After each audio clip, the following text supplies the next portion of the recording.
Before you begin, remove the base enclosure, battery, wireless WAN module, wireless LAN module, solid-state drive, hard disk drive assembly, and bottom frame. Removal. Disconnect the fan cable from its connector on the system board.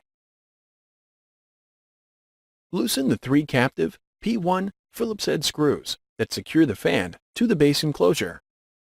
Lift the left edge of the fan and slide it out from under the heatsink and remove. Reverse this procedure to install the fan.